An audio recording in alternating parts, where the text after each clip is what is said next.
Hello, hello, hello, and welcome to another Let's Chat Aqua Live, and I hope you guys are doing well this weekend. Today we have a definitely full list of stuff to do, and I'm bringing back trivia because I finally finished the coding, sat down and just whacked it out. Uh, I just sat down and coded it out pretty much all last night because I figured out how to mess with the API and everything, the YouTube API and everything. So I think it's going to be much better, easy way to do it. No more timed kind of thing. No more like first thing. Anyways, we'll get to that later. This week's feature topic is we're going to talk about some myths about CO2, dispel some CO2 myths and stuff. So I'm about to start the CO2 series.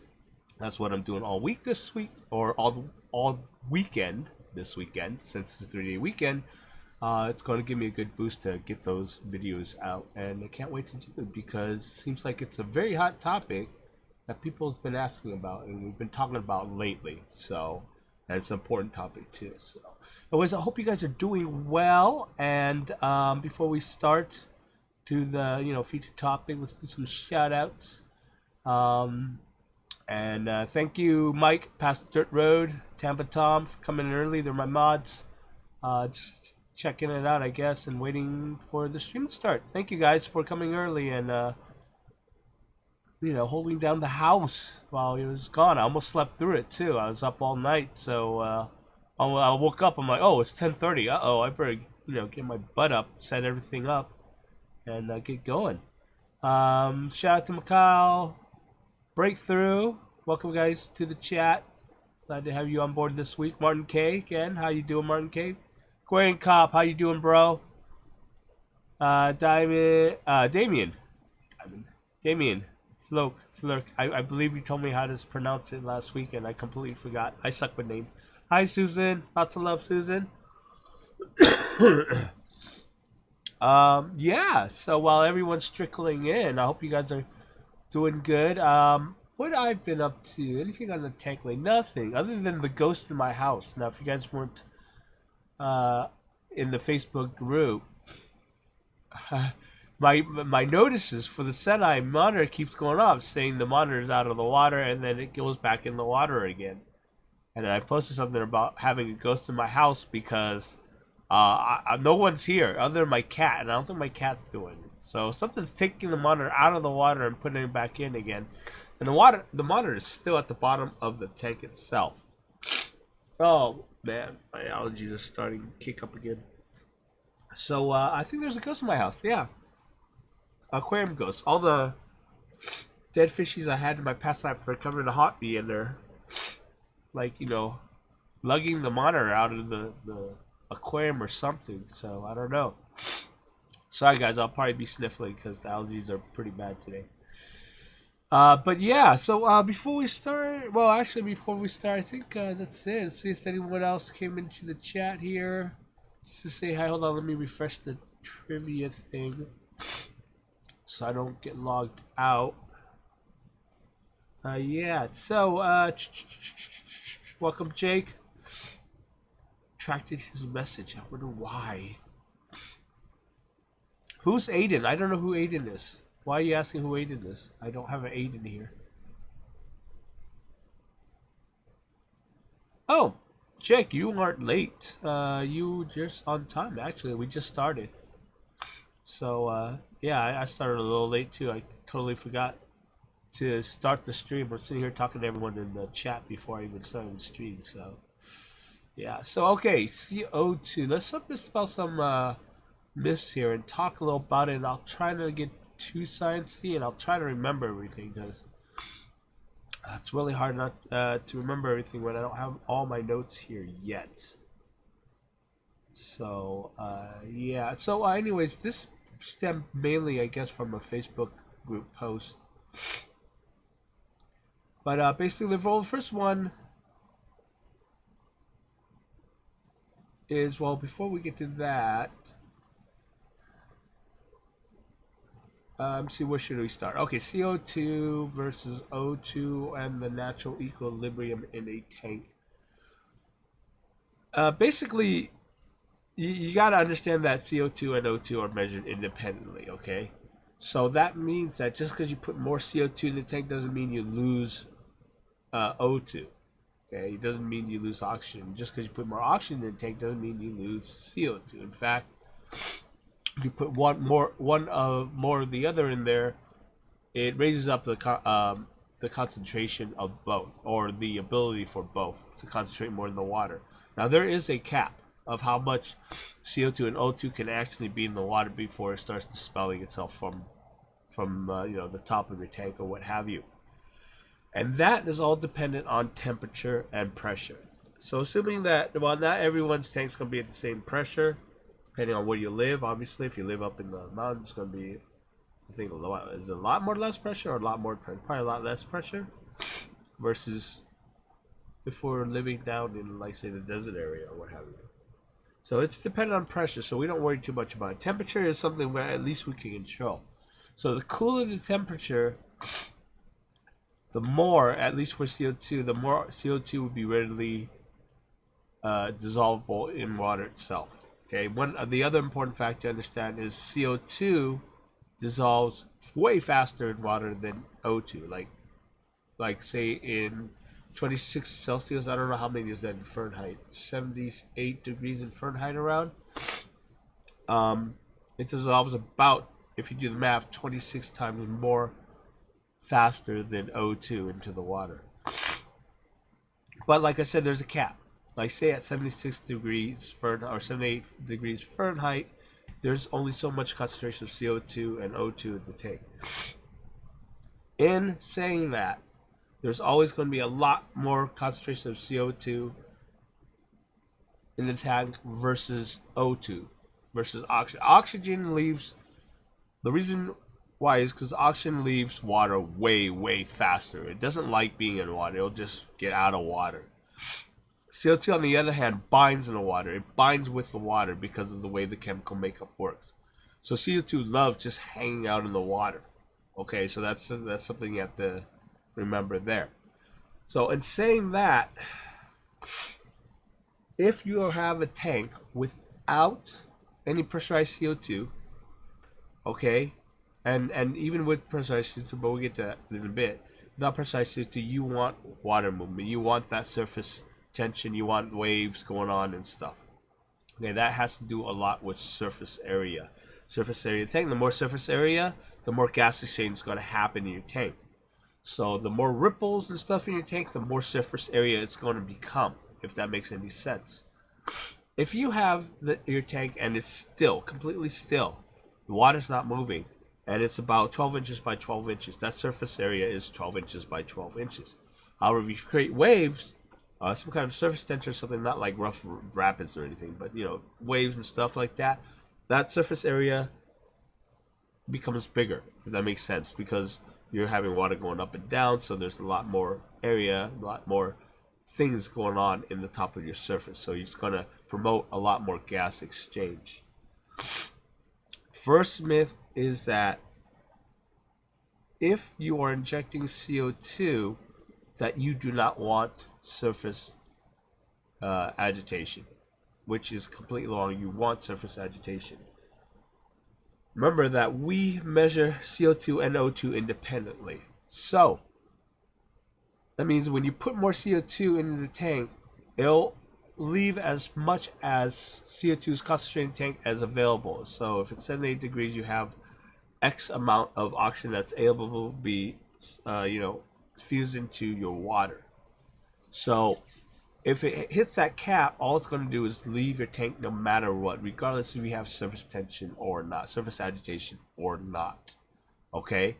So you need that surface agitation, but you know why we need that is for the oxygen exchange. Okay, not the O2 exchange, but the oxygen exchange. We need that for our fish. Okay, so if you're going to inject more CO2 in your tank, then you need more oxygen exchange to keep your fish alive. Mainly because you don't want to oversaturate the water with too much CO2. Okay? Remember, CO2 dissolves more readily in water and faster than O2. So what's killing your fish, if you overgas them, is that you're injecting CO2 way too fast into your tank, where that the O2 is not equalizing fast enough. Okay, again, O2 doesn't dissolve as quick and as readily in water as CO2. So we want that surface tension to get that oxygen exchange and balance it out.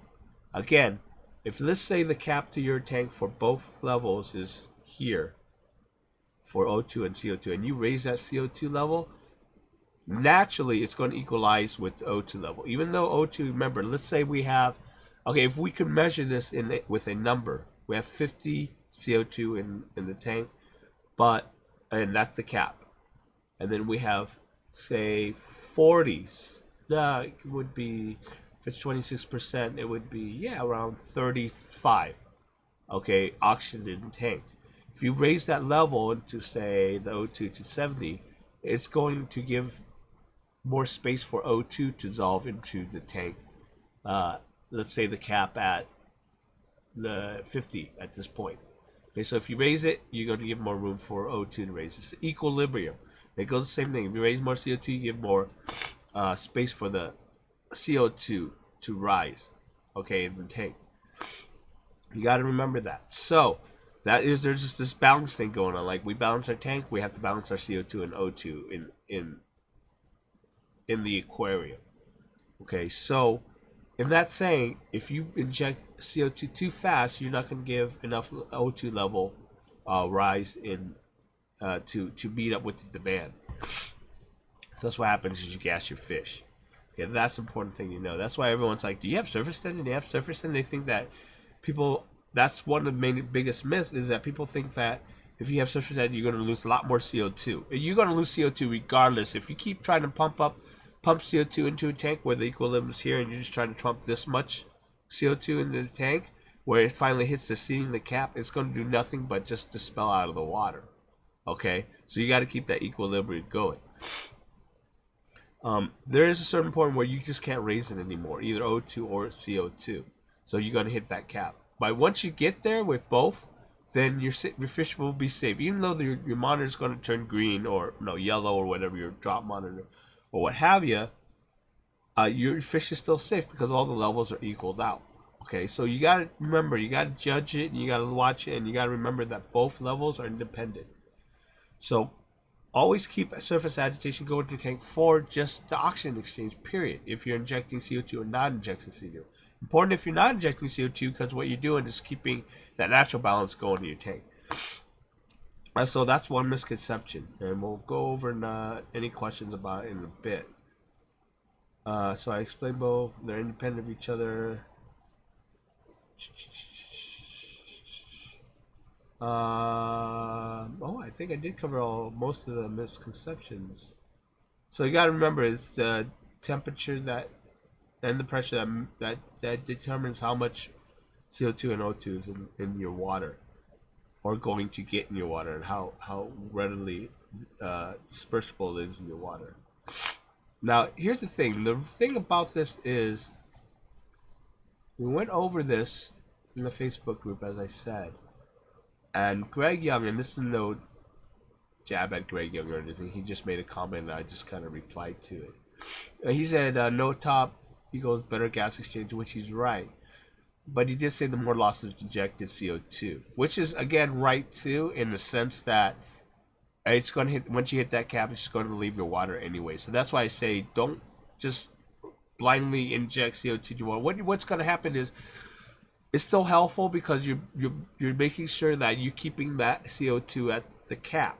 But if you put enough CO2 into that cap, to keep it at that ceiling, and having it just not dispel all that back out at the same time, it's going to still dispel, but you're at that level where it'll just keep it perfectly, at that cap, then you're not wasting CO2. But if you're blindly pumping in CO2 without waiting for the O2 level to equalize with itself, you're going to kill your fish, and second, you're just wasting CO2. That's what I mean by wasting CO2 a lot when I talk about that. So he's saying that because he took the top off, the loss of CO2 injection.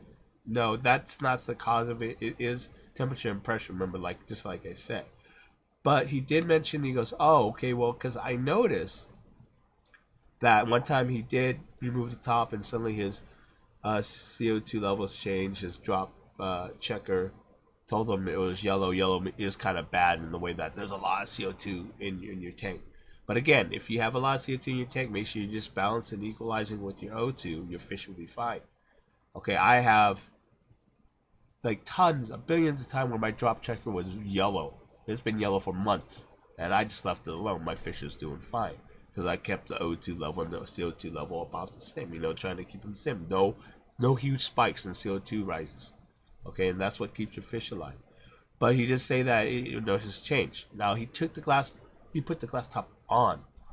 So, thing I can figure out is that why his CO2 levels went up when he put the glass top on. The only thing I think of is it maybe somehow got cooler in the area when they were doing renovations. That's why he put the glass top on. If it gets cooler, even a few degrees, your CO2 levels and your O2 levels will rise at least your CO2 levels will rise quickly in your tank, and you have a lot more room for CO2 concentration. I need to get more information from him about it, but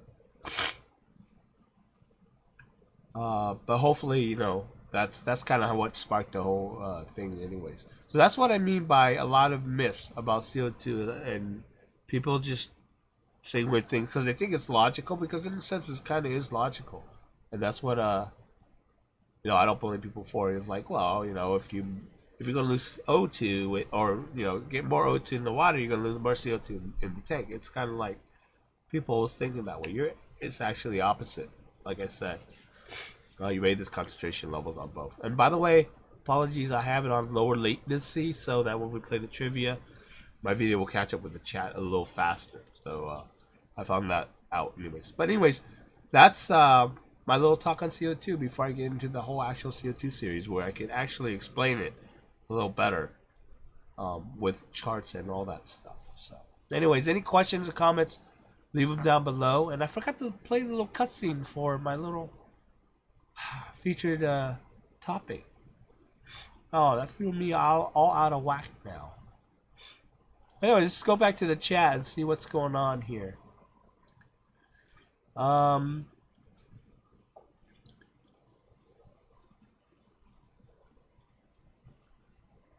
Anyone here got giant oddball tank? I don't know what that means. What's an oddball tank? Some tank with weird sizes or something? Sorry. Tari, welcome to the chat. Shed Gaming, how you doing? Hope you're doing good. Okay. Shed Gaming, can what just be removed?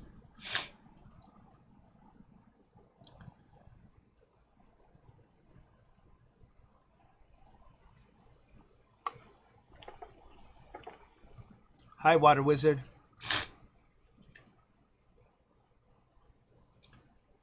Matt says, well, I can't wait for the CO2 series. Sounds like I will learn something. Well, I hope you do. That's why I do these videos. Not about learning. And then, yeah, just have some fun. Try to entertain you guys with other videos. That sounds cool. Well, not much questions, this live chat. Usually you guys are just inundating me with questions about stuff. But, I guess that's good. Everyone's doing good out there. There's no problems, right?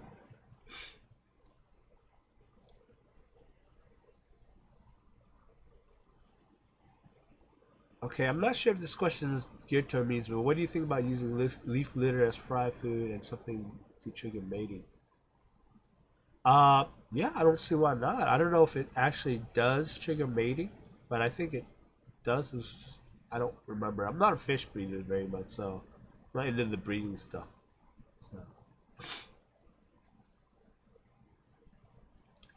Water Wizard, what do you think about the method with the bottles upside down in the tank with CO2? Water Wizard, what you are talking about, and a lot of people has been asking me that lately. I don't know why, but I will be talking about that in the CO2 series. I will be covering that a little bit. But what Water Wizard is talking about is a CO2 bell. Okay, a CO2 bell is just basically some kind of container that's held inside your tank, and you pump CO2 in it and let it just naturally dissolve into the water. They work. They're just not as efficient as, say, a CO2 diffuser with a mister or a CO2 reactor, but it works. Okay, I know it works, and you guys have seen me use a CO2 bell on that 10-gallon tank with that Fluval 20G system, where there's the container that sits in that tank and pumps CO2 into it. That's a CO2 bell. So what you're doing is you're holding pure CO2 in a bell, and remember, like I said earlier, CO2 dissolves in the water pretty quick, pretty fast, depending on temperature, but it dissolves into the tank pretty fast, faster than O2. So it does, in a way, is more efficient than just having gas exchange happen in the top of your tank. So you are giving that, you are pumping at least a little of that CO2 level concentration in your tank up, which of course your plants can use it. And I know the plants are using it, and I know plants do use it because the CO2 that you get pumped into your bell dissolves a lot more faster when there's a lot more plants in your tank versus in a tank where it has one or two stems. The CO2 level would stay pretty much almost barely being used, or slower in use, because I put in two different types of tank. A tank where had barely any plants, and a tank that was full of plants. The 10-gallon, which you saw, which was pretty filled with plants, and I would have to reload that CO2 bell often. So it depends on, again, the load in your tank. But it does work. It just doesn't work. It's not as efficient or very efficient like misting CO2 into your tank. Okay, but it does work. It is better than the oxygen exchange naturally in the top of your tank.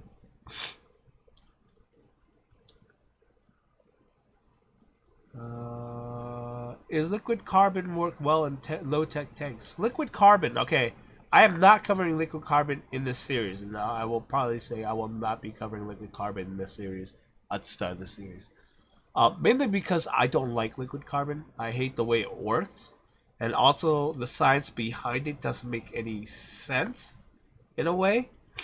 Has a lot to do with a lot of mumbo jumbo, but it makes no sense because what it's trying to do is give it a certain chemical element that happens during photosynthesis during the Calvin cycle, and you're trying to put that in there, and I'm not sure how the plants are taking that up in order to give the carbon they need from that. So I don't know. See, I don't know. A lot of people say it works. I used to use it, and yeah, it worked. Of course, melted some plants. That's why I stopped using it. And if you dose, and it's very, very easy to OD on it really quick. Actually, way easier than I think using pressurized CO2, and it can kill your animals. I mean, it only takes just, I think, in my opinion, it only takes just a little to start killing something in your tank, your shrimp even. So that's why I don't like liquid carbon. And also, I don't think it completely works. I think it's like a placebo in a way, where people like, if I gave you something and said, look, it really does kill plants. And of course, you're gonna, most people are gonna say, oh well, he has got to know what he's talking about. So he'll start using it and go, oh, you're right, the plants are growing. But in retrospect, it's all perception. Maybe I'm telling you that and you're believing that because. And then you're thinking, and all it is a bottle. I'm just selling you a bottle of water. I mean, that's a stretch there. Okay, it just comes down to the science doesn't work for me. It's just that. It just doesn't work really well for me. I just don't really understand it. I don't like it when I don't understand something I'm putting in my tank, in a way. So I don't use any liquid CO2. I might use Excel to handle algae, which I used to do, but I stopped doing that even because handling algae is so freaking easy. Simply just fix your tank. So, hey, 54 punching, how you doing, kiddo?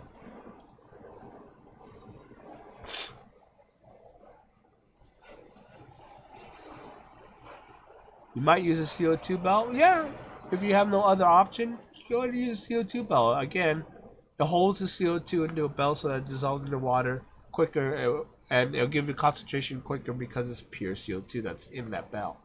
Or, rather than CO2 mixed with O2. So it just dissolves in the water way better and easier.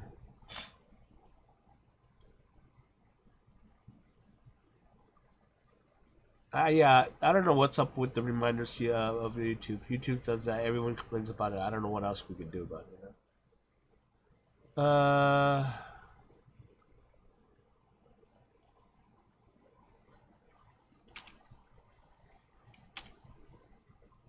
Roger says, I've been using the upside down bottle CO2 contraption since I saw the Aquarium co-op video. I don't think it works any better if the CO2 ran through a diffuser. You don't think it works any better? Then, well, yeah, it won't work. It's because you're using natural passive diffusion in your tank on a very small surface area, depending on how big your bottle is. Now, if you have a huger bottle, that dissolvation is going to work a lot better. So you can get more CO2 dissolved in the tank, but then you have a big, huge container in your tank. So the problem with CO2 bells is that it is small. The surface area is small. If you really, really want to make it work, you put a big container in it. Do what Dustin Fish Tank does in some of his aquariums that I saw in his greenhouse. Was he took a big Tupperware container, you know, big one that you would use, and he puts it in his tanks. He's just growing plants. It's not for show. Just puts it in tank and he just pumps CO2 in there, and so it holds CO2. Huge surface area, so a lot more diffusion going on, so a lot more CO2. It's a little more efficient that way.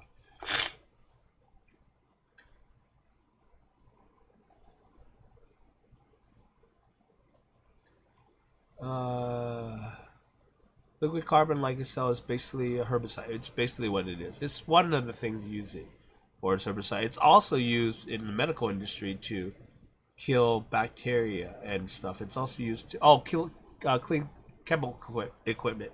The major chemical in the CO2, liquid carbon CO2 is a component they use to clean medical supplies and stuff like that. Pretty weird, huh?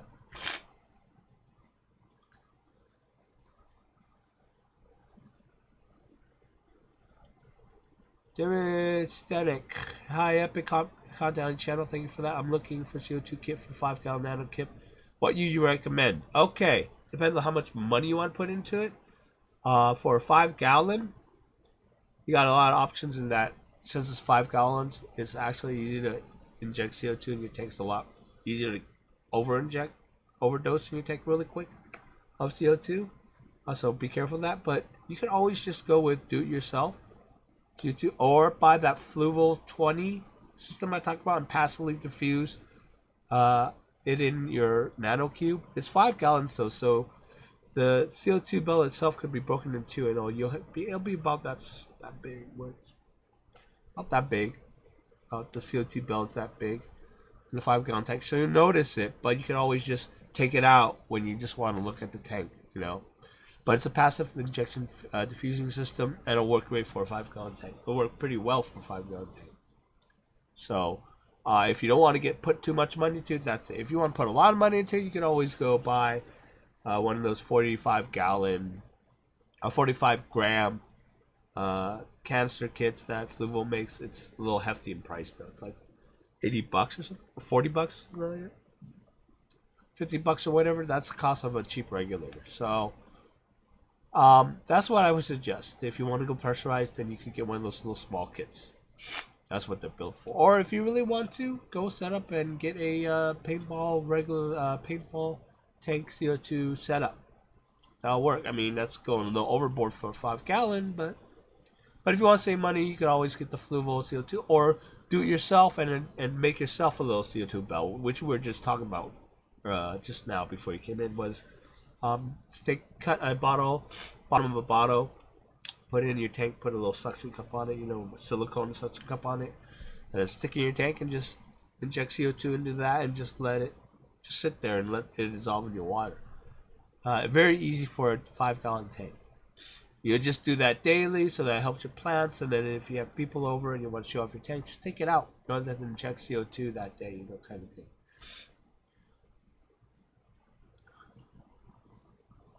I've been using the Denarel Bio CO2. God, is it working? I still don't. I just don't like liquid CO2. Just weird. Oh, is that liquid CO2? Or is that their system? I'm not sure which one you're talking about, Ken.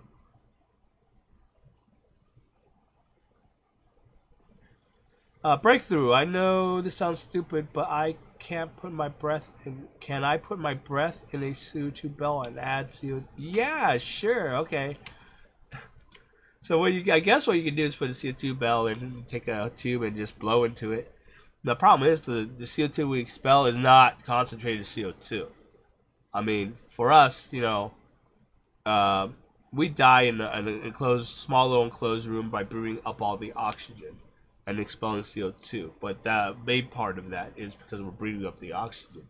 So our concentration of CO2 that we breathe out isn't that concentrated. If it was, we'd be killing each other,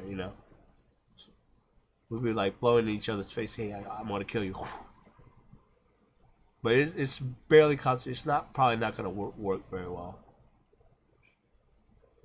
Hey, Domescape, watching from work. Well, sucks that you have to work on the weekend, but thank you for watching from work. Hope things are going good at work then.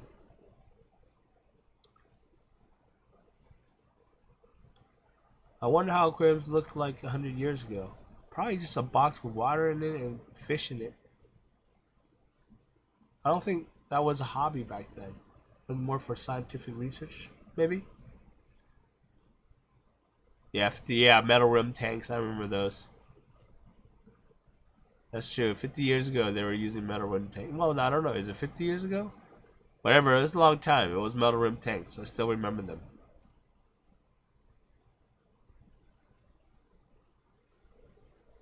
Damien Float. Sorry. We're going to mispronounce your names.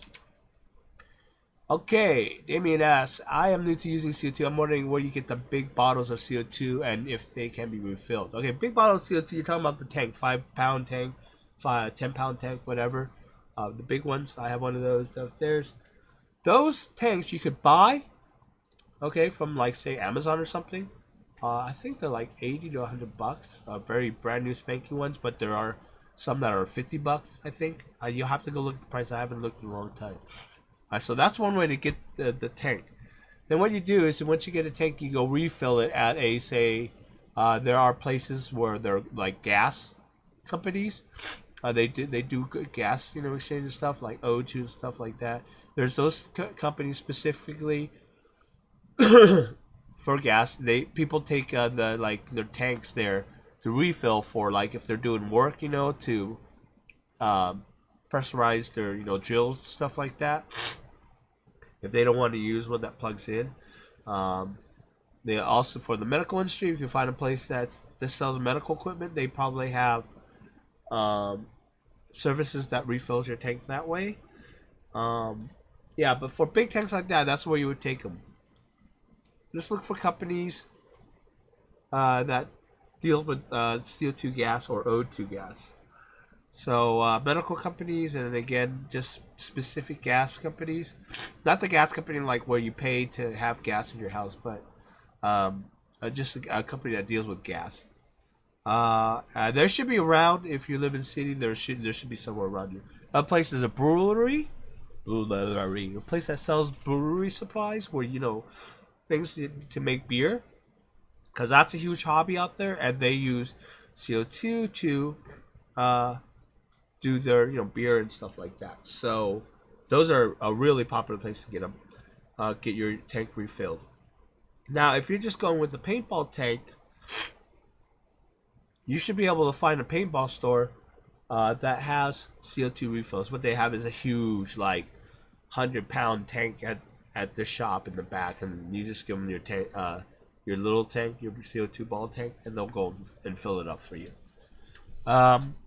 The ultimate thing, I think, is if you have the money,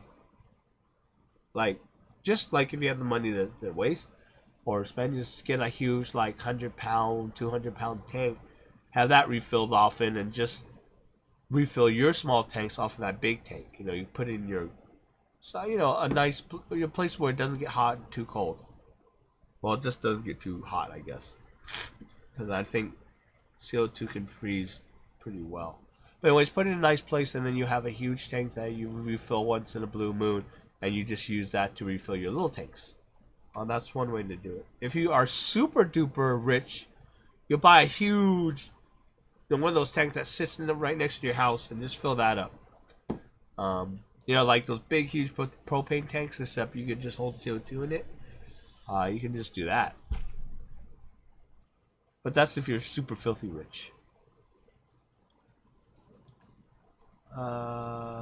Shed Gaming, how to make DIY CO2. Shed Gaming, I have actually covered that in video, so you can go watch that video. But basically, I use citric acid and baking soda. There's another way where you use yeast and sugar, but the citric acid and baking soda actually creates, I think, in my opinion, creates CO2 much more concentrated, much more better, in my opinion. But that's the thing that it's a preference thing. A lot of people argue that sugar and yeast is the old school way of doing it. And sugar and yeast, you actually don't need 2 bottles to do it with. You can actually do it with a bottle. Welding supply store. There you go. There's another place you can get it. But yeah, threat valve. Make sure you get the right valve and everything.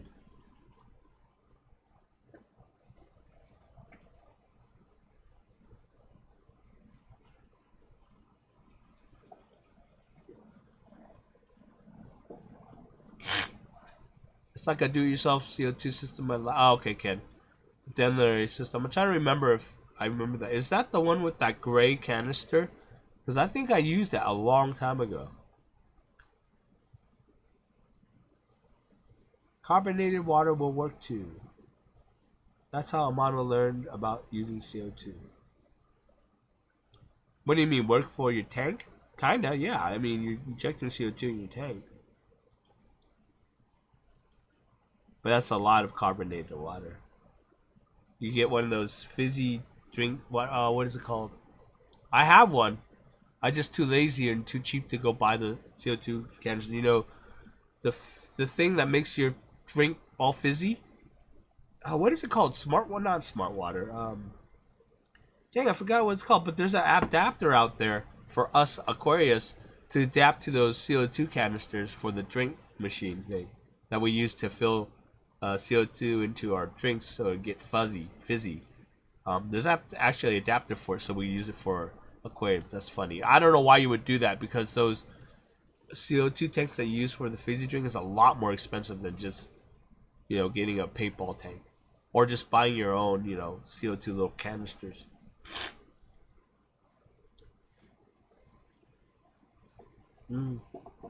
Yep. You get cheap CO2 by buying an airsoft propeller, like I was talking about.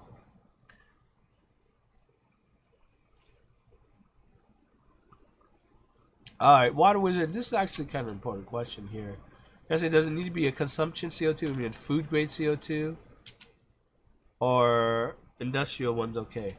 Now, I'm assuming that you're talking about the CO2 grade. I mean, the CO2 itself, the liquid that's putting in the tank, it doesn't.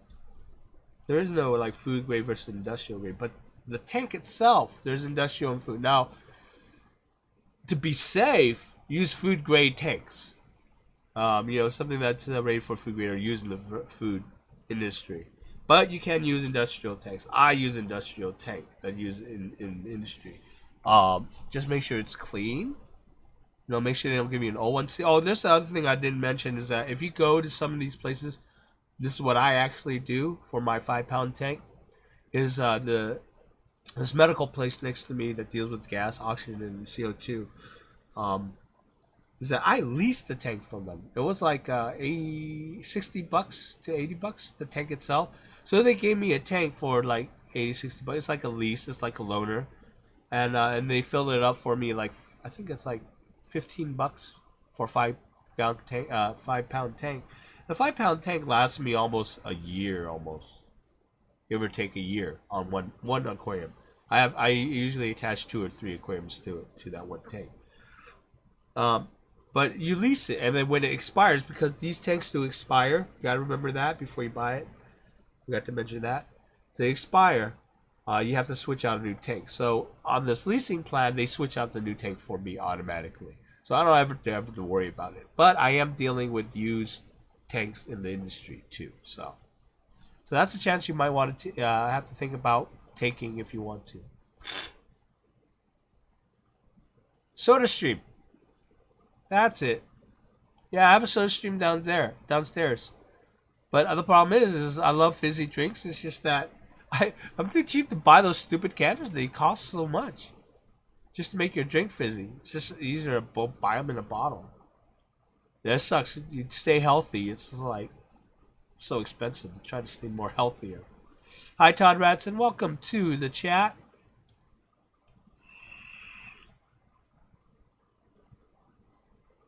That's interesting. Green Ranger says that he's running CO2 and he keeps getting dust-looking particles on my glass. Does that mean I'm not pumping enough CO2 or not enough water flow? What? I don't know what you mean by dust particles on your glass. Does anyone else have this problem? I'm not entirely sure what dust particles on your glass means. I'm only assuming that it has nothing to do with your CO2. It might be something to do if you have sand in your aquarium or something, and it's just kicking up, sticking to the side. How long does it take to get CO2 from yeast? Well, once you mix it up, I think it's about 20 minutes. You start pumping CO2. Half an hour, maybe? So yeah, half an hour. That's what 54 Punchy says. It's about right. Yeah, the problem with yeast, though, well, that's the same thing for the citric acid, too. It's just dependent on the bottle you use. So be careful on that. Brown algae? Oh, it could be brown algae. Dust? Yeah, that would make sense. It could be brown algae. You just have to watch. Balance out your tank. It could be a lot of things with brown algae. And do your water changes. A lot more water changes for a while and see if it go away. But brown algae, as long as you keep it taken care of, it'll go away over time. But if you leave it alone, that thing will just take over tank. So brown algae sucks. Alright? And it will probably be in tank for a while until you can figure out what the problem is. Like, I have brown algae at the office tank. And I pretty much figured it out, drilled down to, it's the lighting. I don't have enough lighting. So that causes brown algae. Too much lighting causes brown algae. So again, it's a balance type of thing. But brown algae, yeah. Just trying to do some research on that. I can't tell you exactly how to get rid of brown algae because I don't know your tank enough.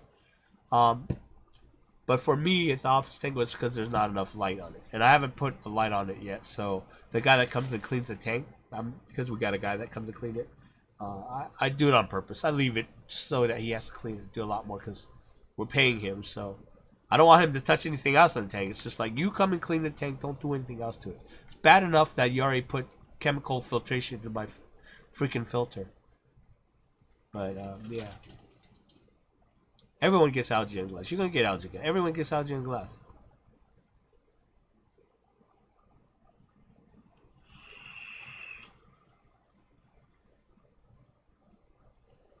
Todd Radisson, I am filling my 55-gallon tank today. Cool. I will fire up my impeller reactor with citric as a combo. Very exciting. Nice.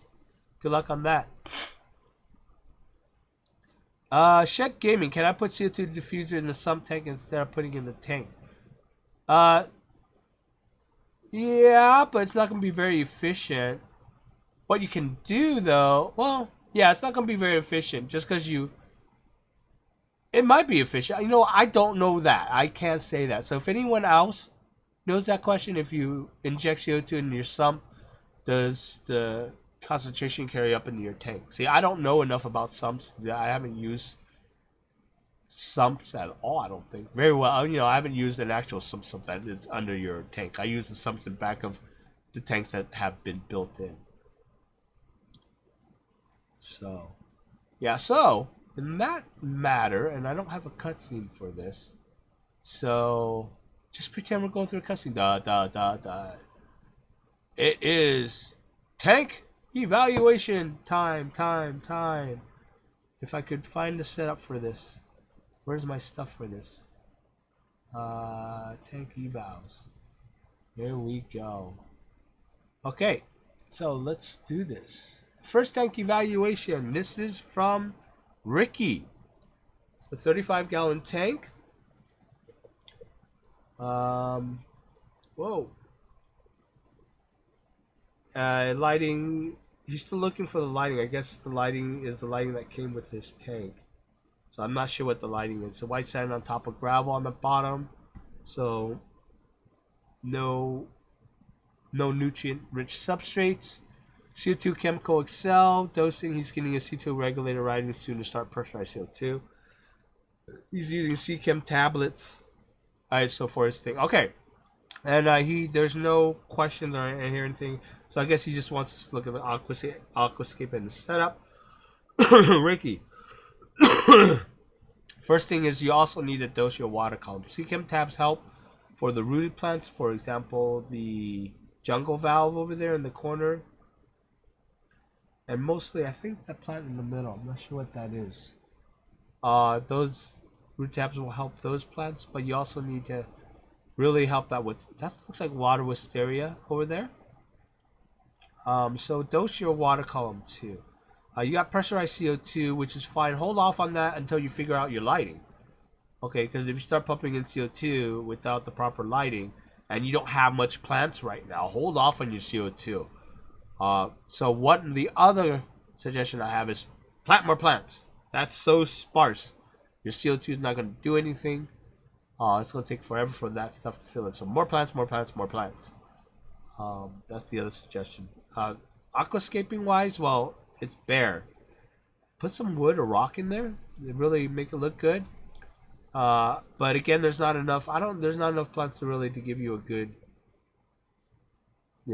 evaluation of what you should do in your aquascape. But good start so far. I mean, you got everything. It just looks like you just started it, so that's good. But again, hold off on the CO2 until you get your lighting. Determine your lighting. I don't know what kind of lighting you have on there now, so I don't know what I could say about that. It looks like you just planted the tank, so I can't really tell if your plants are doing good or not. But yeah, anyone else have any comments, suggestions? Look, leave it in the comments down below. Again, be cool, be nice. This is the kind of chat I'm running here, or kind of evals I'm running here. It's not here to diss anyone. So, second tank we have up. Whoops. Is by Melasman. I think that's the name. Melasman? Oh, no, that's pretty. It is a very pretty tank. Should I have anything on the screen? There you go. So it is 18 by 11 by 14. So looks like a 10-gallon tank. 20-gallon tank, maybe? I don't know. Oh, maybe. No, 10-gallon tank or 15-gallon, somewhere around there. The lighting using is what came with the tank. Looks like your filters is a built-in filter. Looks like a 2-in-1 tank. So it's probably one of those small 15-gallon tanks. Which is nice. I like those built-in 2-in-1 filters. The lighting came with your tank. It is aqua soil. Alright. Watch. You said you set it up 5 days old, low tech setup. Watch your nutrient spike. Watch your ammonia spikes. Amazon ADA have ammonia spikes, so because you already have fish in there. Are you cycling with fish in tank? That's not a good thing. But you set it up 5 days old, low tech setup. The plant looks nice and stuff. Lava stone in one compartment. Lava rocks in one compartment. Charcoal on the other. Charcoal will be fine. You don't need it though, unless you need it. CO2 low tech temp. You're seeing upgrading to selected. I mean, I guess no CO2. Dosing Chem Flourish and Chem Trace. Okay, that's fine. I don't even think you need a dose. Well, dose are fine. Go ahead and leave the dosing in there. Flourish is not going to do much for you. Trace is not going to do much for you. You got to also get the nitrogen, potassium, and phosphorus dosing the C-Chem bottles of those three. Get those three too, so you can get your macronutrients for your plants. But for now, it'll be fine because you have ADA aqua soil in there. So you're leaching some of that nutrients in the tank itself. So great setup, great start. I just not too cool on the cycling of fish tank because if it's 5 days old, you must be cycling right now. But the tank looks great. I like it. Wait till the plants grow in. Looks like Java Fern there in the back. Is that Java Fern? Or looks like Amazon sword maybe. That looks good. I don't know if anyone else has any suggestions there. I like the rocks over there. I like your little crops of rocks. That actually looks kind of cool. That's the first thing that drew my eye to it. So I like how you put all the plants on one side, and then you have the rock crops on the cropping on the left, on the right. When the plants grow up taller, though, your balance might get a little off, so it might look a little awkward in a bit, or after a while. So you might want to put maybe some plants in the corner there on the right behind the rocks, maybe, just to balance it out. Only assuming that it's going to feel weird once the plants grow taller. But other than that, that's good. I like the driftwood and how you stuck all the plants within the driftwood itself. Very pretty tank. It looked good too once the carpet grows in. Is that HC? Might be HC. I don't know about your lighting, but it should be okay. If you balance your tank well enough, the HC should grow and give it moderate lighting, at least. Moderate to high lighting. It'll be okay. Again, just keep that balance going. You don't need to blast HC with light. Moderate will work as long as you keep everything balanced out. But great looking tank. Really like it. Again, there's no specific questions, so I'm just doing typical general eval. I don't know if you're in here though. Let's just double check and see if any of these guys are in here.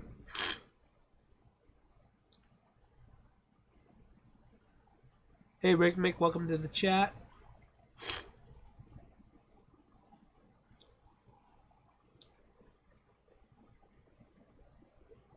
There's some suggestions in the chat itself, so if you guys are watching it later, the people that I'm doing the tech eval on, watching it later,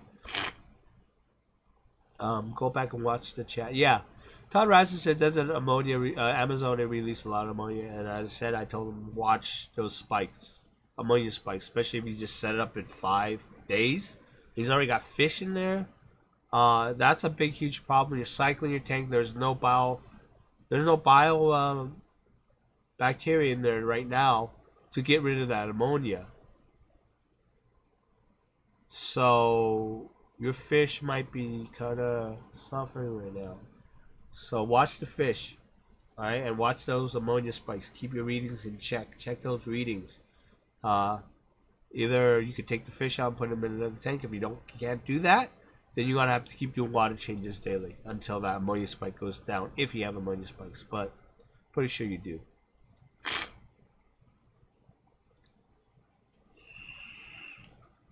HC and hair grass.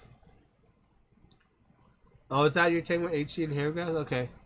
AC, I don't know. It depends. Again, AC will grow, but once it'll grow really well under moderate lighting and the right parameters once it's established itself. But again, you're just establishing it. So I'm hoping your AC will survive, especially when you have that light that's come with the tank. But then the tank height isn't that tall. So I don't know. Let's just hope it'll work out. Again, hold off on the CO2 until you have your lighting. Well, is that the other tank? Yeah, that's the other tank. This tank lighting is what came with the tank. Yeah, I don't know how well that lighting is, but just gauge it. Let it go and see how well it works. Yeah, low tech.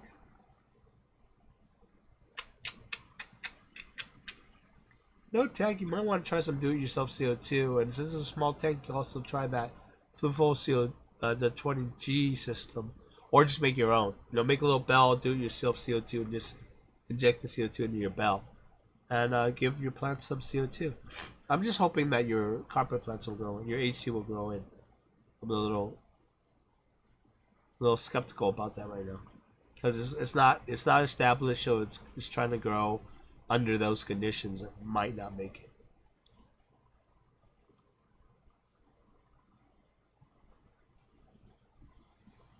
I'm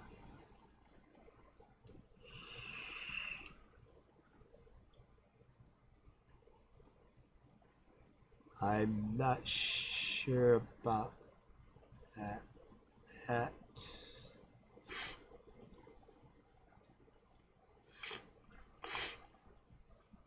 Now you're gonna probably have to keep changing water daily because you're gonna get ammonia spikes. That's the most important thing. Hey, the Cove, welcome to the chat.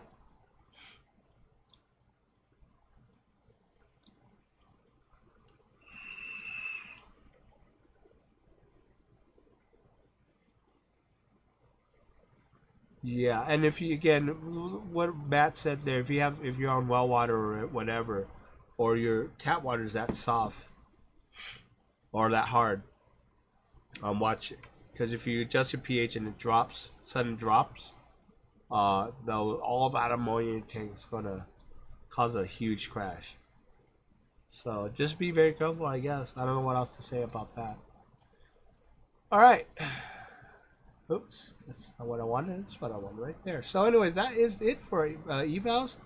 Again, guys, I've been talking in the Facebook group about doing a whole members area.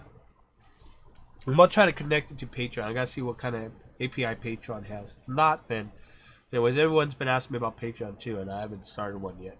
I set it up, but I haven't, started it up yet. But there's gonna be a member area in the the Waterbox website where you log in and you can submit these evals very easy for the next live chat, as well as some other stuff. I'm gonna start making tools, writing tools and stuff for your aquarium stuff. So maybe a log and stuff, you keep track of your water changes and stuff like that. But I'm gonna try to connect my videos to it. Have like a little knowledge base center and stuff that you guys go in. Maybe you guys help me do fish profiles, plant profiles. That might be fun too. And then you guys come in, and anyways, I need a staff for that too. So people that want to help me build the content of the site, plug in fish profiles and get them started so that people come in, kind of like a Wikipedia fish and stuff. I think that'll be kind of fun. It'll be a nice little community project. And then I want to post lights. Lighting profiles, equipment profiles, and then people come in and they'll just do their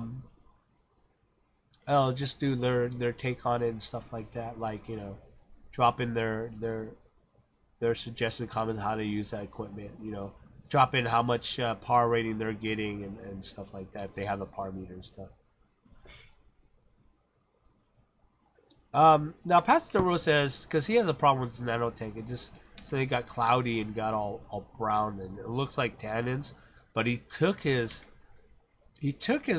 driftwood out before that happened. So his problem is it could have been, and nano have turned yellow from tannins stuck in the substrates. Stirred it up when I took out the wood and did water. It could have been. Here's the thing. I don't know what kind of wood it was, but untreated Manzanita wood or untreated any wood could break down and land in your, just get buried in your substrate. And yeah, it could have happened. That's the only way I think could happen. Since you're not using soil, it's not coming from the tannins in the soil. So that's the only thing, that I could come up with.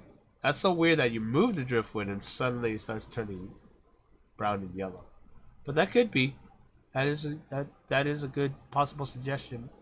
Why that's happening. Chino M, hi, I just want to thank you for all the information on growing my plant aquarium. Now it's a full carpet. We'll upload a video soon. Yeah, awesome. Can't wait to see it. Make sure you link over at the Facebook group. Adding some shrimp and some chili raspberries. Nice, that sounds fun. Can't wait to see it. How long does the cycle last? The cycle lasts 4 to 6 weeks. Okay? So you don't have to wait.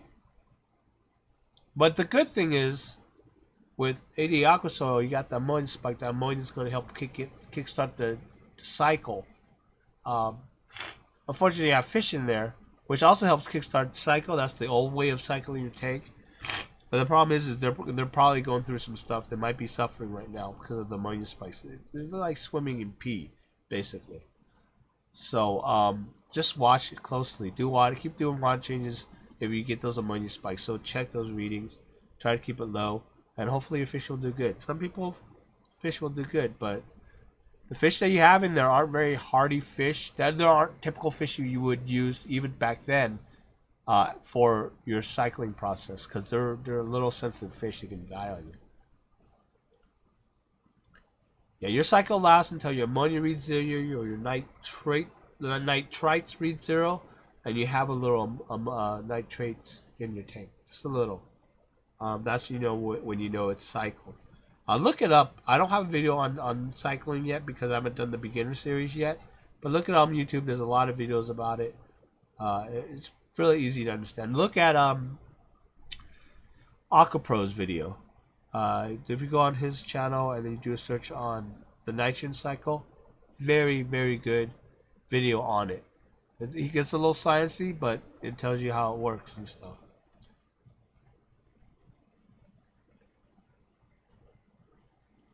Is Manzanite? Yeah, then if it's not treated, I bet that's what it is then. For 5 weeks, I bet that's what it is then. Because Manzanite breaks down if it's untreated really fast.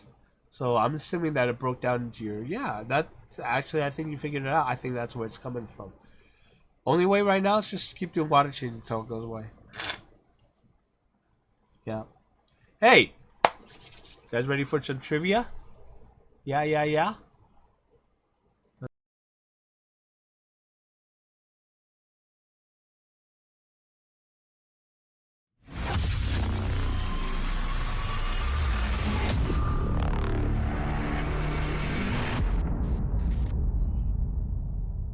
Welcome to the segment where we do the water box trivia. Now, there are 3 types of questions that I'll be asking. There's the first type, which is free form, which you will... Okay, we're back for some trivia. Uh-oh. Ah, dang it. Hold on. Let me log into YouTube again for this. Ignore those instructions. Those are old instructions. I forgot I had those instructions in there on that cutscene. But ignore that. Alright, there we go.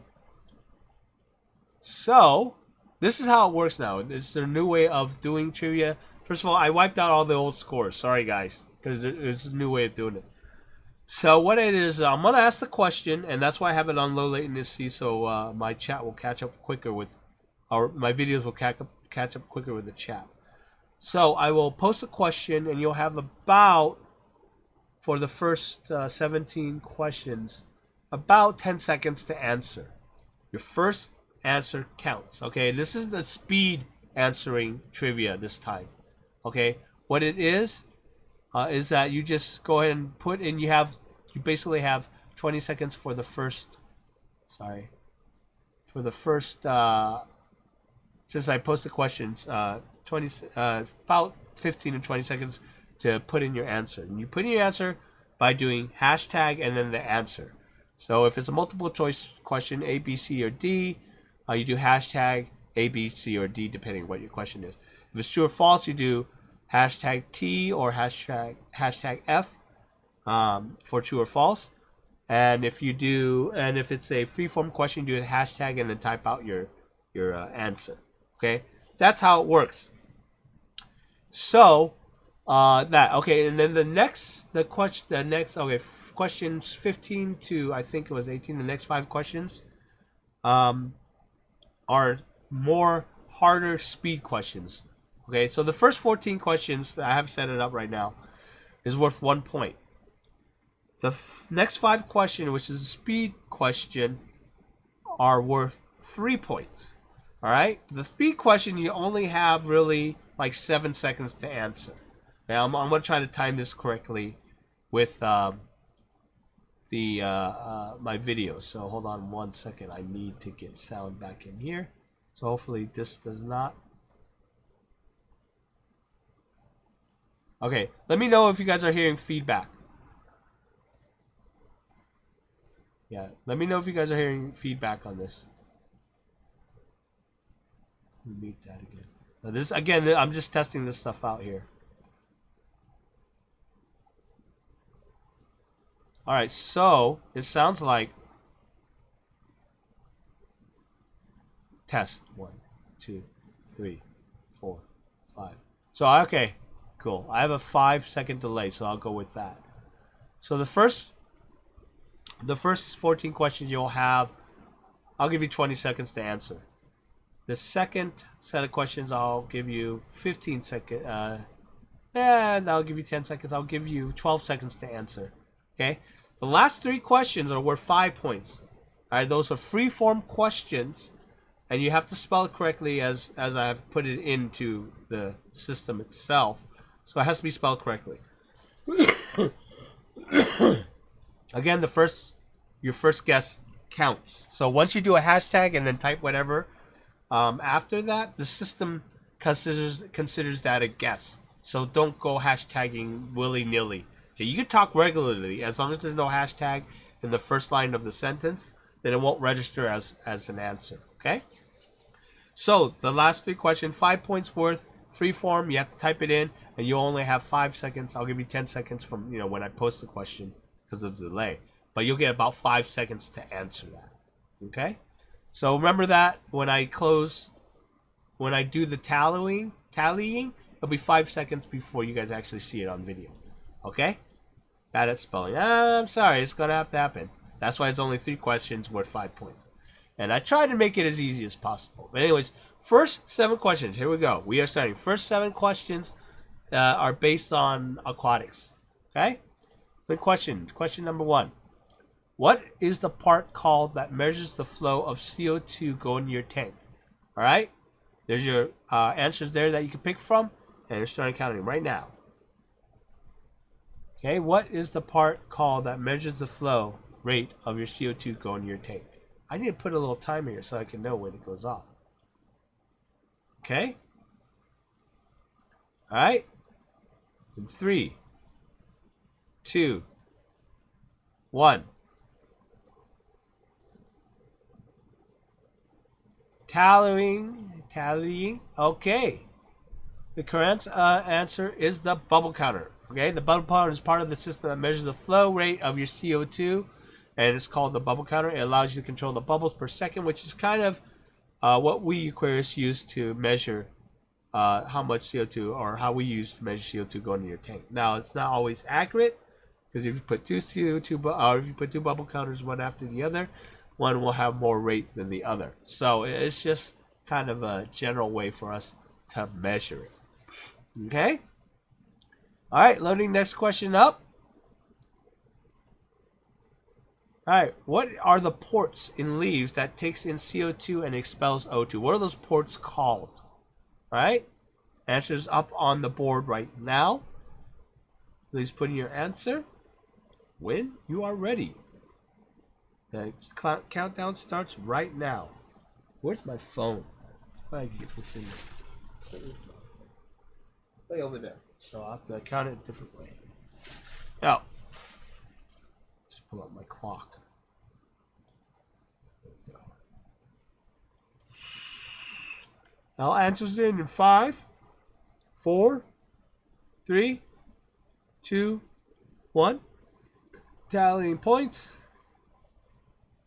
There we go. The correct answer is stomata. The ports in the plants that take in the CO2 and expels O2, they're like little ports, they're like little holes, are called stomata. Think of them as ports in a large space station ships goes in and out of. They're usually more of them on the bottom of the leaves than on the top.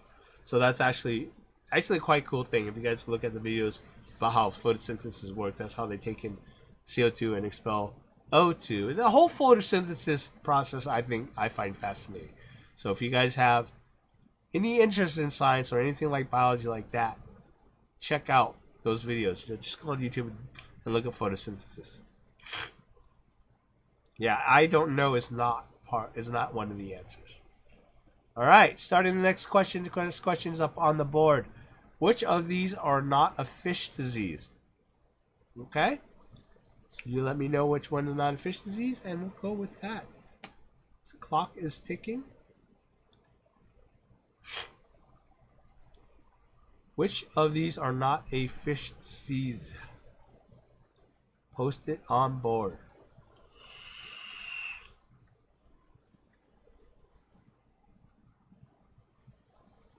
Okay. Closing in 3, 2, 1. Tallying. Alright, the correct answer is water rot. It is not a fish disease. Alright? At least it's not an official one. I don't know if there's even anything called water rot. Okay? So, are we ready for the next question? We are ready for the next question. Yes. No. Shed Gaming, make sure you do the hashtag and then your answer. Don't forget that. Our next question loading up on the screen. True or false? All fish are cold-blooded. True or false? All fish are cold-blooded.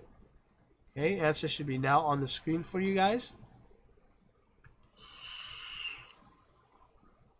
You have 15 seconds to answer.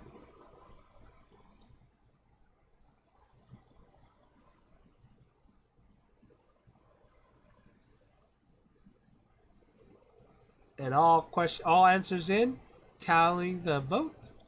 Boom. It is true. All fish are cold-blooded, just like my ex. Just saying. Just saying, guys. Just saying.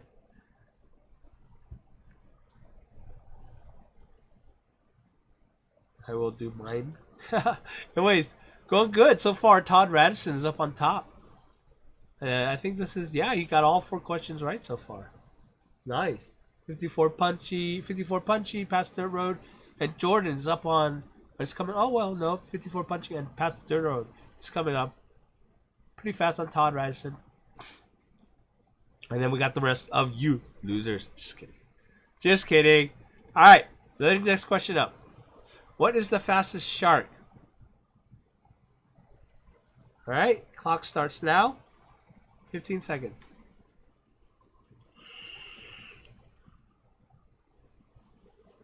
For some people on the PC, I know you can just Google it, but that's why these points are worth 1 second. Are worth 1 point. Alright, all answers in.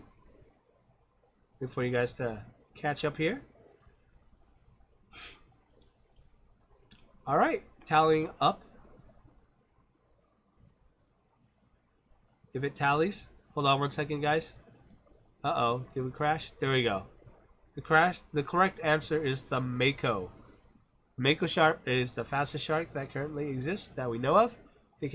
They are clocked at swimming more than 50 miles per hour. Yeah, goblin shark is pretty cool. Leco, and I'm bringing up the rear. I wasn't gonna say anything. Leco, bring up the rear. Are you really that lagged there? Cause oh wait, you haven't even answered anything. Oh yeah, you did. All right. So guys, I hope you guys are so far enjoying it. All right, loading up next question.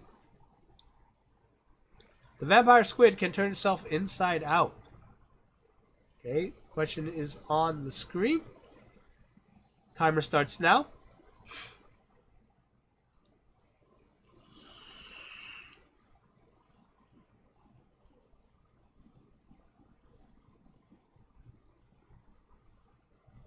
Should have known it. You shoulda, woulda, coulda. Shoulda, woulda, coulda. Alright, locking in answers in 3, 2, 1. Alright, tallying up the points. Boy, why is this suddenly so slow today? The correct answer is true. The vampire squid can turn itself inside out to use its cape webbing as a shield. That's pretty cool. Now, you know, I'm going to start posting pictures. You know, well, I don't know if I can or not. I'm going to have to be careful on this. But see, when I set up these questions, I have to go research it and find the question first and research it. And I saw pictures. I'm like, oh, it'd be cool if I could post them, but I have to make sure that it'll be okay. Yeah. Anyways, what am I vaping? I am vaping something called Milk of the Poppy. It's strawberry flavored. It's very interesting. But so far, we got Todd Radisson still up on top. 54 Punchy and Passenger World following very close behind. You know, in the next, I think in the next trivia, we're going to start mixing up the point values instead of doing it like constantly going up like that. That way people can catch up in a way. But I still think you guys can still catch up as long as Todd Radisson, 54 Punchy and Passenger Road don't keep getting these stupid questions. You guys are getting it right. That's so weird. Alright, next question. Posting on the board. Multiple choice. What is the underside of the tortoise shell called?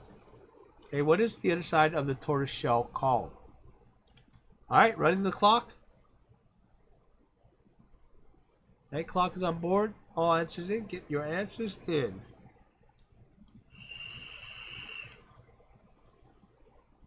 Get your answers in, people. Look at that. I see the pause there. I see you guys just shuffling over to the Google and getting the right answers. Trying to get to the speed part. Alright? Tallying, closing in answers in 3, 2, 1. All right, tally.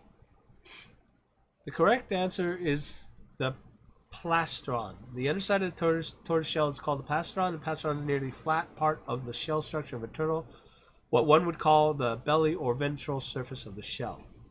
At least that's what Wikipedia said. So, now you're just a lucky guesser. Well, you didn't guess that lucky that time because Past the Dirt Road just jumped up there. You're tied with him now, buddy. So, again, the winner is really basically bragging rights. And we keep a tally of overall, too. So, someday, though, I'm thinking that we're going to start doing prizes. So, you guys getting questions right now, you know, kind of build towards that. So, again, these points do matter. Later on, anyways. Right now, it doesn't matter. Right now, it's just all bragging points. Or bragging rights. Alright, loading next question.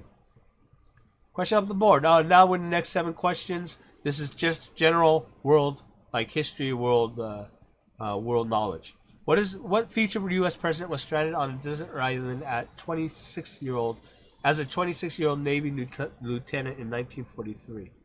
Okay, clock starting now.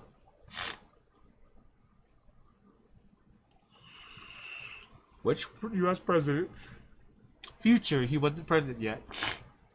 Was stranded on a desert island as a 26-year-old Navy lieutenant in 1943. Alright, all questions in? Or all answers in?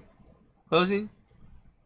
Locking in answers. 3, 2, 1. Tallying. Boom! The correct answer is John F. Kennedy. On August 2nd, 1943, a Japanese destroyer traveling at high speed rammed into Kennedy's PT-109 torpedo boat, ripping a hole on its side. The crew ended up on a deserted island and was rescued 3 days later by 2 Somalian islanders. So, anyways. Yeah, I know. You're not even making it. You got that right. Interesting, huh?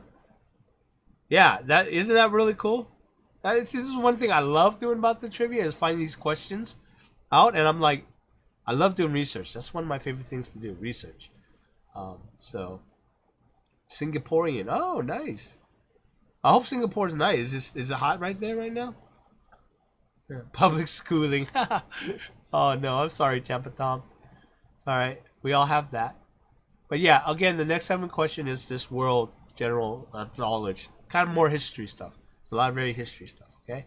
Loading next question. Of how many % of Soviet males born in 1923 did not survive World War II? I was about to say 3, but 2. Alright? Starting the clock now. How much percent of Soviet males born in 1923 did not survive World War II? I did not really worded that question very well. Okay, timers on the clock. All answers in. All answers in. Okay, locking in answers. 3, 2, 1. Alright, tallying.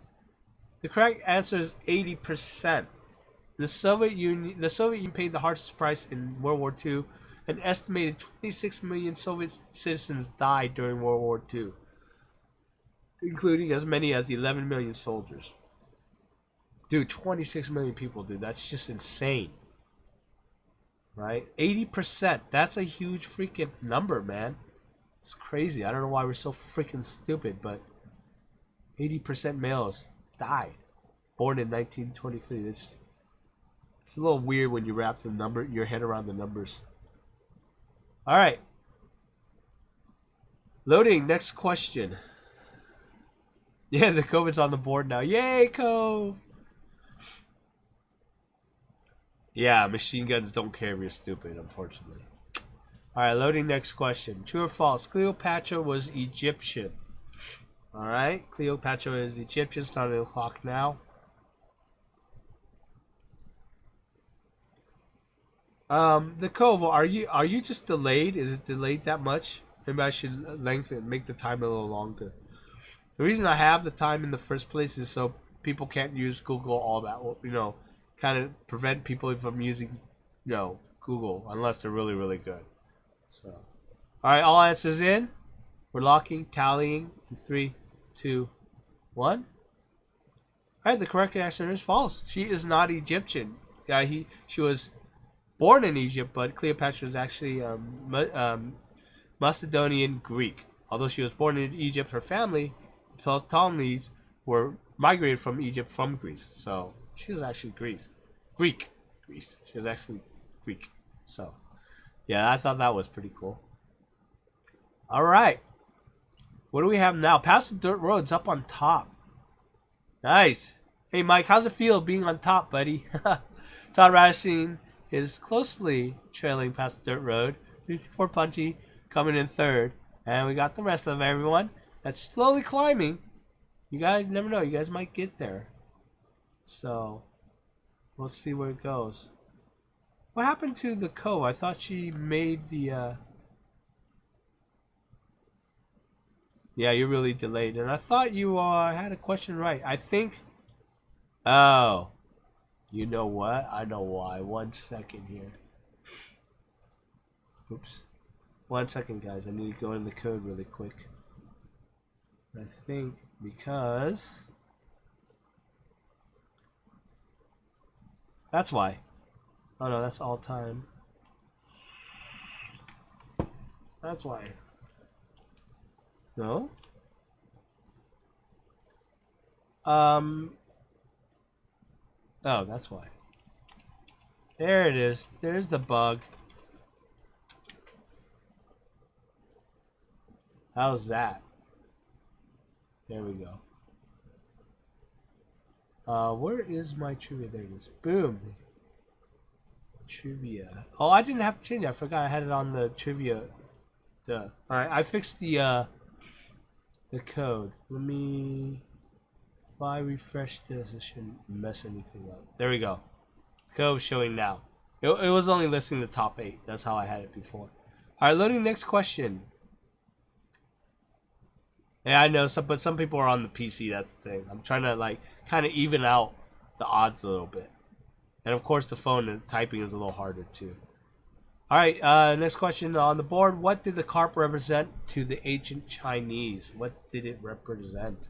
What kind of animal did it represent? Okay. The clock is starting now. Alright, what did the carp represent to the ancient Chinese? See, that's the thing, too. Originally, hold on a second. Closing answers in 3, 2, 1. Tallying. Alright, the correct answer is D, the dragon. I bet you guys just even guessed the dragon, because that's the thing that us Chinese like, is the dragon. It's a symbol of strength and perseverance in China, and the scales and whiskers of the fish makes it resemble a dragon, the greatest symbol of power in China.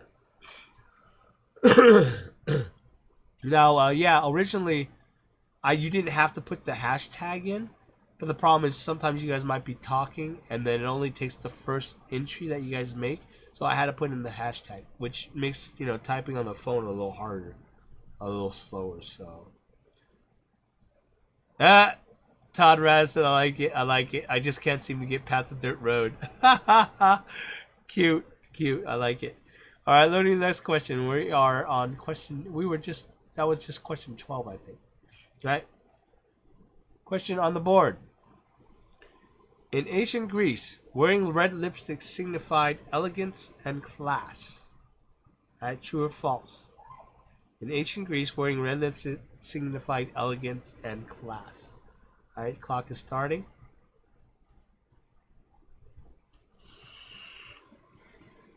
True or false? In ancient Greece, wearing the red lipstick signifies elegant and class. Alright. Closing answers in 3, 2, 1. Tally. False. In ancient Greece, wearing red lipstick was a sign that you were a person of the prostitute class. Under Greek law, prostitutes who appear in public without their designated lipstick, paint, and other makeup could be punished for improperly posing as ladies. That's interesting. I wish we had that today. Well, actually, we have that today, if you think about it. You know, it's not always just about makeup, though, for today. You a hoe, you a hoe. That's what I'm just saying. You a hoe, you a hoe. Right? Alright. Next question, loading up on the screen. Which one of these were not a Mayan crop? Which one of these were not a Mayan crop? In other words, they were not crops harvested by the Mayans. Okay? Start. The clock is starting now. Sorry, Tampa Tom. Sorry, 54 Punchy. Kiddo. Sorry for, ruining your virgin ears there. Alright? Answer closed in 3. Tallying in 3, 2, 1. Tally on. Alright. The correct answer is Doritos. They did not harvest Doritos. The Mayans' main crops were maize, beans, squash, avocados, chili peppers, pineapples, papayas, and caco. Caco? Caco. They like caco. What is caco? I don't even know what caco is. And I'm not even pronouncing that right. Caco? Caco? Caco. They like caco. Caco. Now that's going to be on my head all day long. I'm going to be walking around going caco. Caco. Caco. Alright, loading next question. True or false? One of the most valued part of the Viking war gear is the horn helm. Oh, chocolate. Caco. Oh. Caco. I'm going to go to the store now and say, hey, where's your caco? Give me some caco. I need me some choco. By the way, clock starting. Caco. Alright, closing all answers in 3, 2, 1. Tallying up the question or answers, the correct answer is false. Despite popular belief, Vikings never wore horn helms. Christians in contemporary Europe added the detail to make Vikings look even more barbarian and pagan, with horn like Satans on their heads. Right? So that was actually false. 54 Punchy knew that. Cause you old like me, so we know that stuff. Yeah, but that's very interesting. And we all I'll take over the history. Pictured Vikings as horn helm warriors and stuff. Fake news. Yeah, fake news. It is fake news. Now, next question. I think. Hey, I wish I knew what the next question was. 14. Yeah, next question is 15. So, next question is the speed round. 5 questions. We are doing 10 seconds now per round, so you have to get your answers in quicker. All right, but these are worth 3 points. Okay, and this category is based on what am I? Okay, you'll get a statement, and you have to guess what it is. And this is all around the world, popular locations, popular monuments and stuff like that. Okay, ready? Remember that. Okay, 10 seconds. It's multiple choices, but it is what am I questions. Okay, you have to get. It's kind of like a little riddle kind of thing. Okay, loading up. Located in Adams, Tennessee, near where the barn found once stood, I stand haunted. Okay. All right. Clock's in now. Okay. Located in Adams, Tennessee, near where the Bell Farm once stood, I stand haunted. Okay. Tallies in 3, 2, 1. Tallying now. The Bell Witch Caves.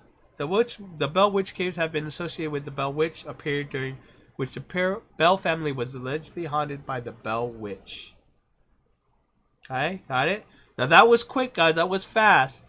And I counted the 5 seconds and then waited for your answers and gave you that 10 seconds. Okay? So, you guys gotta be quick about it. I was born there. You were born where? The Bell Witch Caves, or you were born in Tennessee? You were born there. Okay. Next one up on the board. What am I? Alright, nerd. It's quick, so hopefully... You know what? Let me turn on my sound here so I can listen to myself and I'll know when it is posted. And that way I'll start counting then. Okay. Loading next question. 4 sides I sit. Roof pointing to the skies. I am of the desert sands. I am that of legendary kings. Okay. Okay, rolling in the clock now. Alright, I'm actually going to start counting down after I've read the question, after I hear myself read the question. Okay, tallying. It is the Great Pyramid of Giza. Alright, the giant pyramid of Giza is estimated to have around 2,300,000 stone blocks that weigh from 2 to 3 tons each, and there are even some blocks that weigh over 5 tons.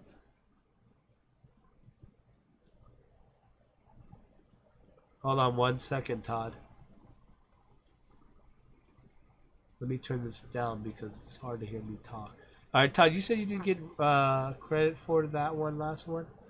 If you answered late, and I already clicked the button, the tally button, then it would have registered.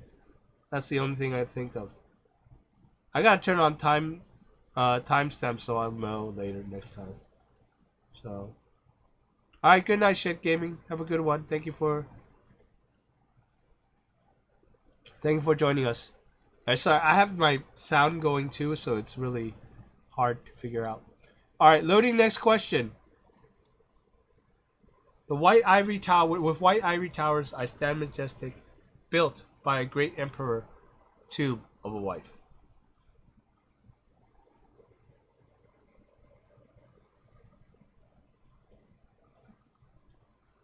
Alright, counting. Clock starting now.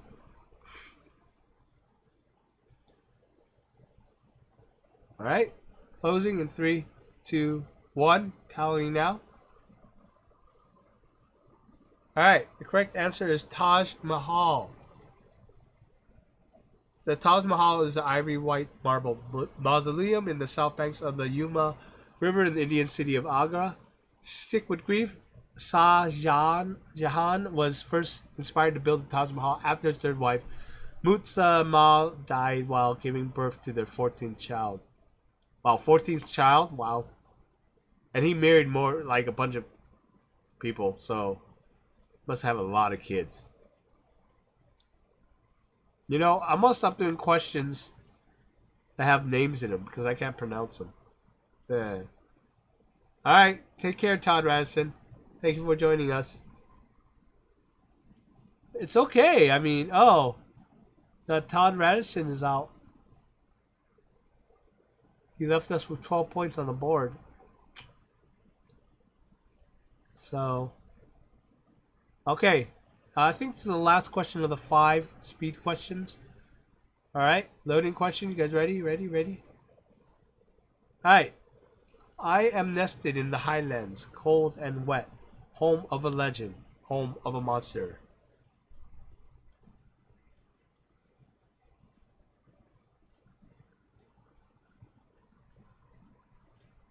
Okay, running the time. Now. Yeah, right, Tampa Tom. Yeah, hoarding points. Alright, closing question or answers in 3, 2, 1. Alright, yes, the correct answer is A, Loch Ness. The first ever Nessie sighting was way back in 565 AD by Saint Columba. According to legend, the Irish monk servant was attacked by a water beast, although the attack was said to have happened at the river Ness rather than the Loch Ness itself. A Nessie. Yeah, don't add anything after your questions, by the way. It has to be... Otherwise, don't add anything extra to your answers, I mean. Otherwise, it won't count it.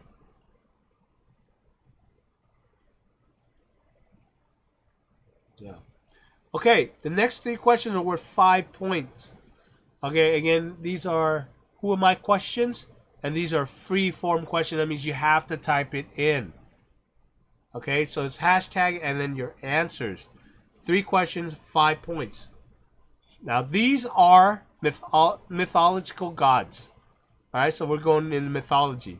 3 of these are mythical gods. Alright, from various cultures. Okay? And we're timed at the same time, 10 seconds after I read the question on my screen. Alright? Alright, loading question now. First question of the 5-point speed question. Once a city... Oh, actually, this is still worth 3 points. Sorry, keep going. Once a city of wonder of great empire, now sits quiet wonder, littered in the temples of this little Asian country. Sorry about that, guys. Still worth 3 points.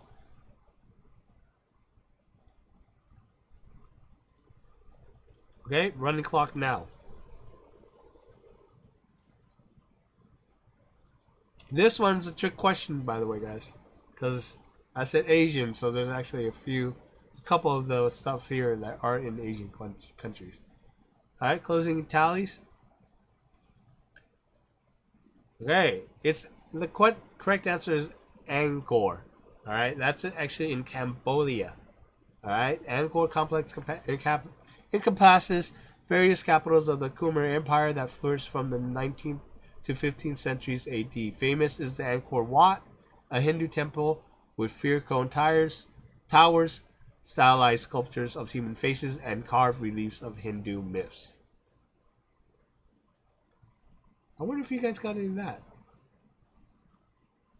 that. I'm sure Tampa Tom. Okay. Alright, now this is the next 3 questions. Sorry, I read that wrong. So, but it's good. I'm testing this out. I know what to write in next time. Alright. 5 points. Free-form question, so you have to type hashtag and then your answer. Mythological gods. Alright? Loading. Next question. I am of the sea, second son of Cronus and Rhea. I am the tamer of horses and the leader of nymphs. Okay? Clock starting now.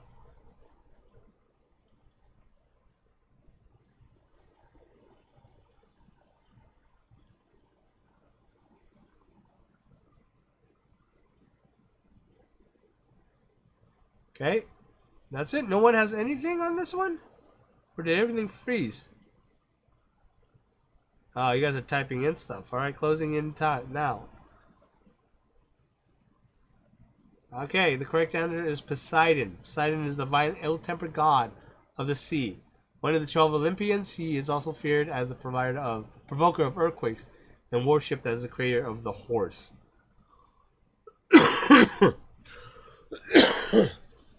Yeah, unfortunately, you guys have to spell it right, too. So that makes it really harder. So what I'm going to do is I'm going to stretch the time limit to 20 seconds on this one. Because you have to spell it and then figure it out, I guess. Because it took you guys a little longer to figure that one out. But, again, worth 5 points, so it's worth, stretching out for. Alright, loading next question. Here we go. Freeform answer. Here we go.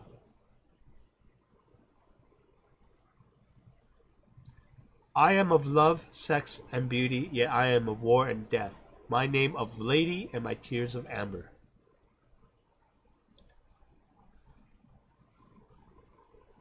Okay, starting timer now.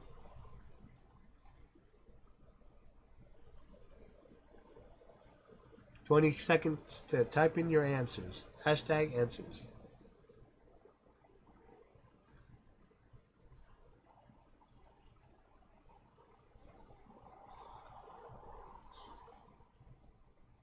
Okay, closing in answers now. Tally. The correct answer is Freya or Freya or Freya. It's fire, actually. Tapatalkin got it right. He just spelled it wrong. Fire is famous for fondness of love, fertility, beauty, and fine material possessions. And because of these predilections, she's considered to be somewhat of a party girl of the Azure.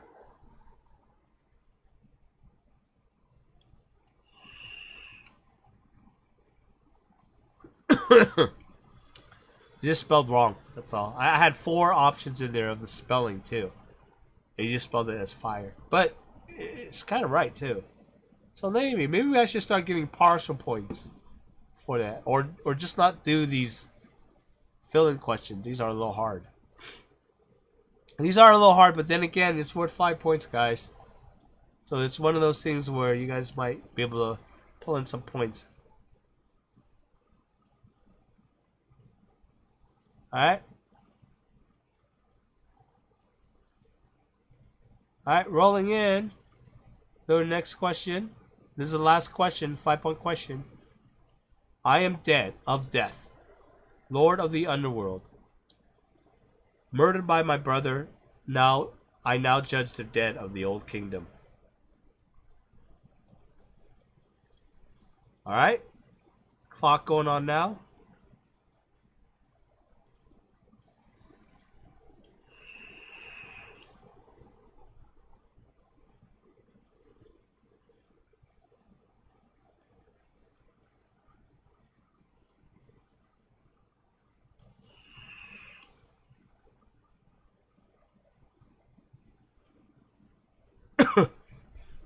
I'm closing in 3, 2, 1. Tally. It's actually Osiris. Now, I don't know. Hades might work too. Was he killed by his brother? I'm not sure. I'll have to look that up. But the correct answer is Osiris. Was often referred to as the great god of the dead who once possessed human form, lived upon the earth. After his murder by Set, he became the king of the underworld and presided over the judgment of dead souls. Yeah, almost, but you know, I put in a hint there, the old kingdom. So Hades had nothing to do with the old kingdom. Hold on a second, let me turn off my sound. It's driving me nuts. But yeah. Good. Going. Trivia is now over. Thank you for joining me on this trivia here. We have Past the Dirt Road, who's up on top. Right after Past the Dirt Road is 54 Punchy. Alright, now 54 Punchy got one of the 5 points in which he would have been on top. But for this episode, for this chat, Past the Dirt Road's on top. Jordan Payne coming up next with Martin K. Nice. So anyways, I hope you guys like this new way of doing it. Now I don't have to like plug in all the things by hand, and it automatically queries your chat and everything like that, your answers to the chat. So that makes it so much easier, and it'll make it much more fun to do trivia now. The only problem still is, I guess, people who are still lagging, still on the phone, like the Cove, but I can't stop that. But at least this fixes a lot of things. Yeah, I should have stayed in school. That's right, Jordan. You should have stayed in school, buddy. Yeah, those last 3 were tough, but there were 5 points. That's why. So, the next time we do this, I'm going to try to change it up a little. Again, we're testing it as we go. This is actually fun. I like it. So I'm going to do a little more programming and add some stuff. I want to vary up the points per question depending on how hard they are over the course of the trivia time, instead of just like one group like that. So that way people have a way to catch up. They're able to figure out the harder questions, kind of thing. So, we help the answer have what type of mythology it's from. See, that's a hint, though. See, that's why it was worth 5 points, because it was hard, too. Now, if I put in which mythology they're from, then it would probably have been worth less points. 3 points or something. But again, remember, those last 3 questions were hard for a reason, because there were 5 points. No more spelling, right? I might have to take that out. I might have to think a better way than spelling it. Because from what I see here, guys, you guys can't really spell very well. Well, neither can I. And you know what? Neither can anyone now in this day and age. Because everyone, you know, is all bay. You know, all, you know, spelling the weird ways. So, I don't know. So I hope you guys enjoyed that. If you guys have any suggestions to make this work a little more smoother or better, or any ideas, let me know. Let me know in the Facebook group too. Just let me know there. That'd be perfect.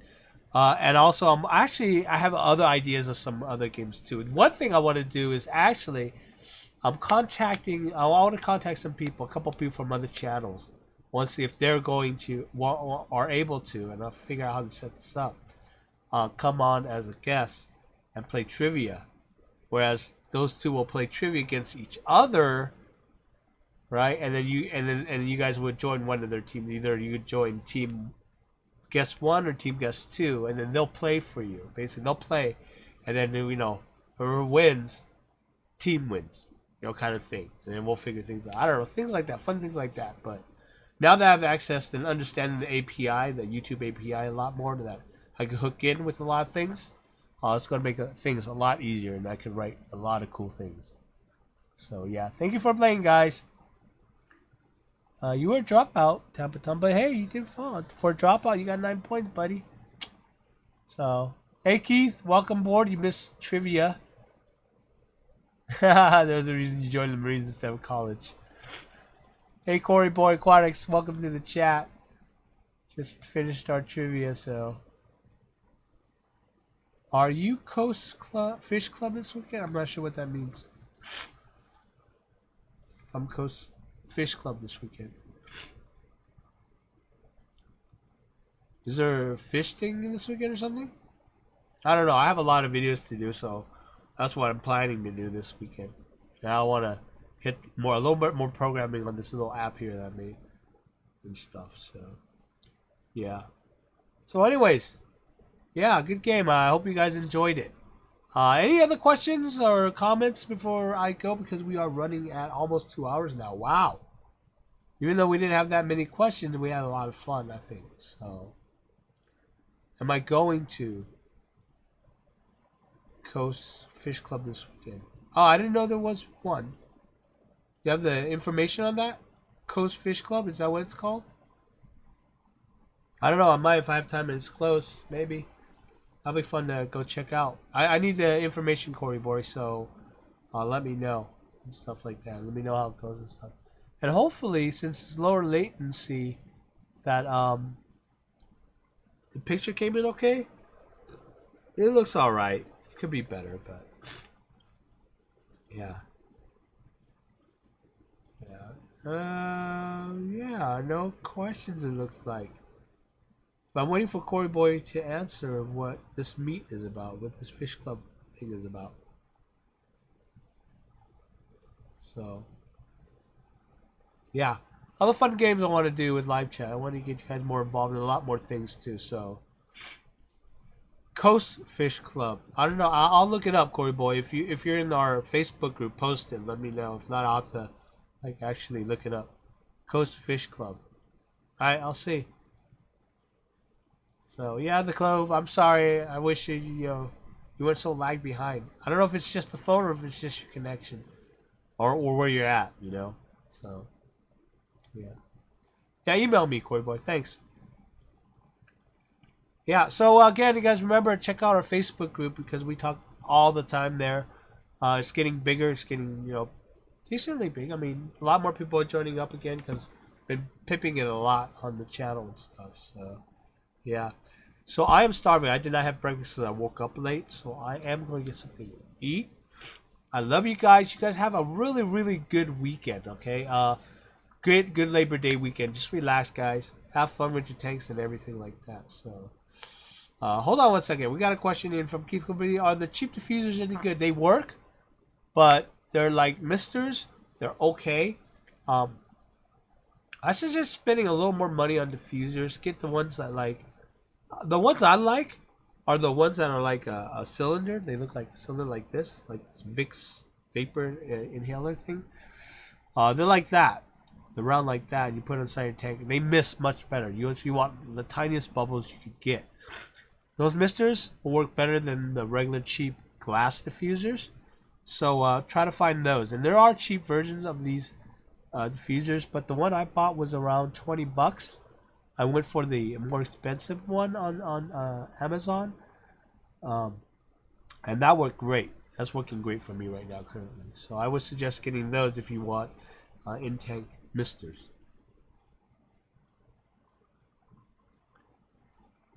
Trick question: am I male or female? Clue. Most people get it wrong. I don't know. I'm assuming female. Thinking. But then I think it's male too. I never asked. You can't ask that nowadays. You just can't ask that. Oh, see, thought so because I remember someone mentioning that in another chat. Because I remember oh no. Remember that? I remember seeing that. I'm like, oh, I always thought 54 punching was a guy. Yeah. That's the problem. We can't tell with some of these names, guys. Alright, guys. I'm going to take off. I am starving. I hope you guys have a wonderful weekend. Again, have fun with your tanks. Stay with your tanks. And we'll see you guys in the next live chat or in the next video. And remember, join the Facebook group. Pastor Road is posting the link to it. Bye.